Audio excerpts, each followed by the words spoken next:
What's up guys, Multi-Performance, and today we're going to talk about sit-ups. In particular, how this affects your abs, or more correctly, how this does not affect your abs. To demonstrate this, we have Shira with us today. She's a fitness instructor and she's going to show us why sit-ups are not really as effective as you think for your abs. Now Shira is going to demonstrate for us how this is normally done in many schools or militaries around the world, where they just have you get up as high as you can and then get back down. Now, most of you probably already know that this is a bad idea. It's bad for your back, but mostly it doesn't really work on your abs. We're going to show you why in a minute. Now, many of you probably know that rising all the way up is not a very good idea, so you're just going to rise a little bit, and like Shira is going to demonstrate right here.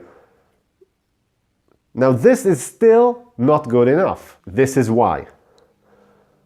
When you're rising all the way up, you're actually rising through your hip. You're flexing your hip so that you can get up. And we want to work on our abs.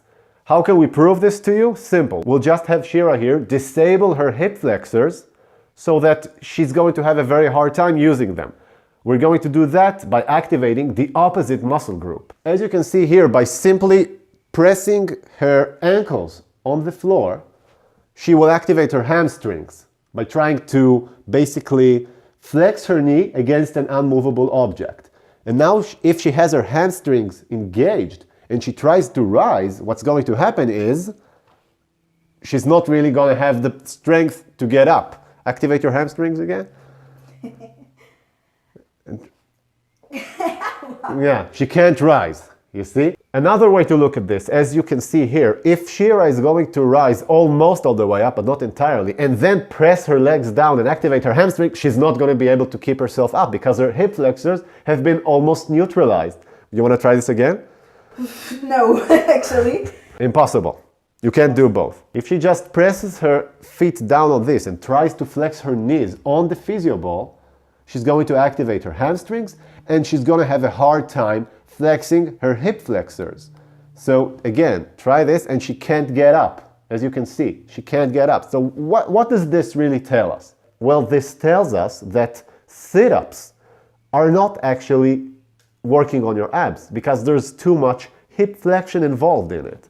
There are better things that you can do with yourself. Now, should you stop doing this? No, you can still do this, but understand the principles of the movement and apply this to your own training. You can think of it like this. You can't flex this while this is flexed. So what you can do, if you still hold sit-ups near and dear to your heart, is just press something so that you activate your hamstrings, and now your sit-ups are actually working on your abs. Are you feeling it, Shira? Mm-hmm. Yeah. Also, you can easily see that, look at what this has done to her back. Her back is much safer against the floor, and the contraction is actually coming from the abs and nowhere else.